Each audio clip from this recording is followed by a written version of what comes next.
I'd like some trews, you'll get some trews shortly. Where is my trews? Here comes your trews right now. Here is the trews. It's to do with Matisse. Did Matisse seduce a nun? I mean, here he is with a nun. He may have done.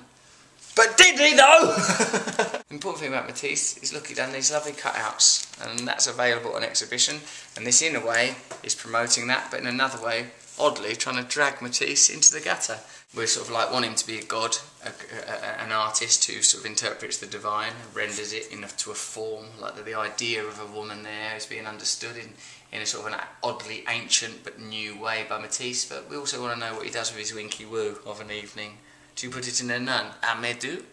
Thought so. Hijacker! Armed with Toblerone. A passenger accused of trying to divert a flight to Sochi so he could watch the Winter Olympics backed up his device by wielding a Toblerone like a sword, the court heard. An impression of a sword isn't dangerous, is it? Okay, I'm going to throw this hand grenade at you. That's a Terry's chocolate orange. Nonetheless. Something being moved like something doesn't give it those qualities. Ati Mansilis from Finland also made a false bomb threat on the Cathay Pacific flight from Amsterdam. He's mentally ill. They said he was waving the chocolate bar as he approached the cockpit with 2 economy class blankets round his head and wearing another like a cape. Really what this news is, man ill. Ill man has problem with mind. Anyway, all the news is that actually though, isn't it? That's just an extreme example of it. Every single bit of news is, we're not coping with these conditions, we're living in conditions that are bizarre and peculiar, and eventually someone was bound to pick up a Toblerone in protest. My chain-smoking granny and why it's futile trying to predict when we will die. We all know that you can't predict when you're going to die, and your chain-smoking granny is certainly not any kind of revelation. I was in a graveyard the other day with some children. I suppose you've got some questions, have you? I just was walking by it. It was near where my girlfriend lives. I was with these children. As we went through the tombstones, it goes, right, look at all these graves. One day, we'll be there about 7. All of them were 7.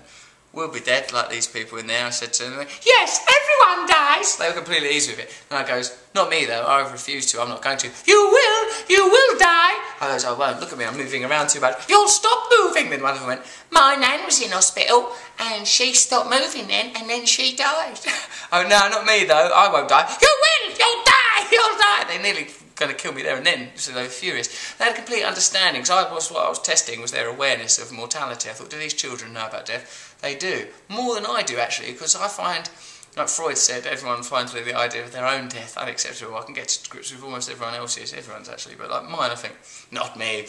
Not all Russ. I'll just carry on doing this. So what is that? Why do we have this? Why are we convinced that we won't die? Why are we convinced that there is some kind of eternal life for all of us?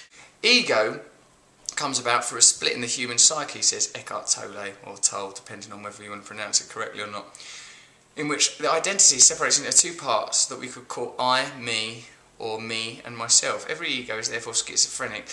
You live with a mental image of yourself, a conceptual self that you have a relationship with. Life itself becomes conceptualised and separated from who you are when you speak of my life. The moment you say or think my life and believe in what you are saying, rather than it being just a linguistic convention, you have entered the realm of delusion.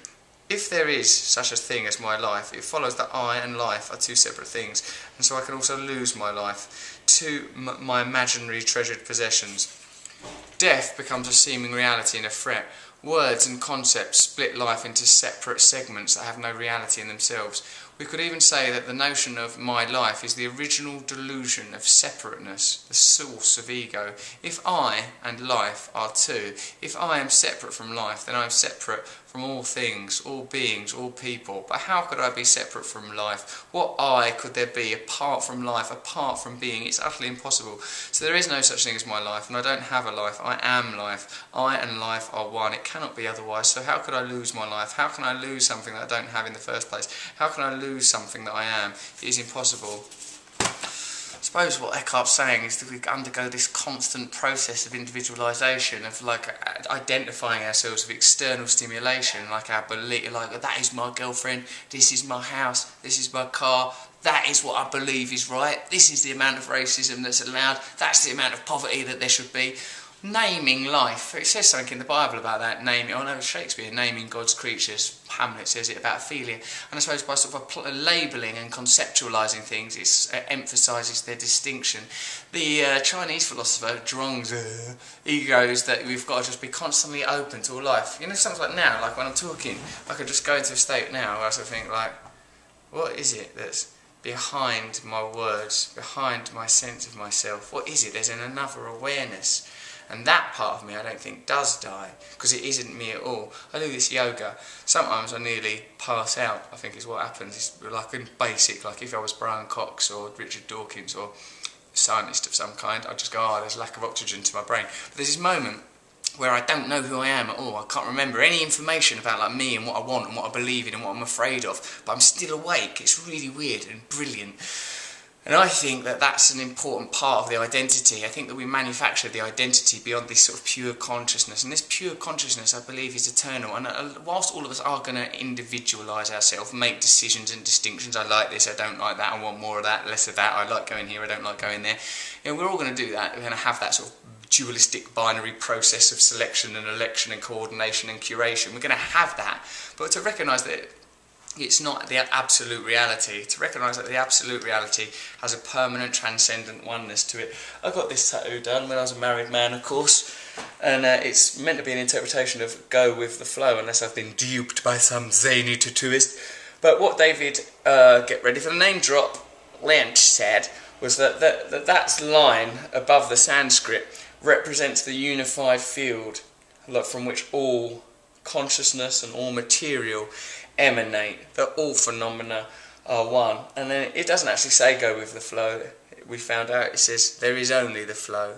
There is only the flow of life, of absolute consciousness, of absolute pure being and awareness, and all else emanates from it and is named. It's good that this happened, it's bad that that happened, I want more of this, our tribe believes this. But really there is just a oneness. We have to always be able to find our way back to that oneness and try and find a way of administrating a utopian society based upon the principles of that oneness. Are there any principles, or would they always be manufactured? They would always be manufactured. So can they, what should we do? Well, I suppose we should just try and aggregate some sort of fairness. That is some truth, dun, dun, dun, dun, dun, dun. There is some truth, goodbye, I've done this truth. There was some truth just then. Don't exist to yourself.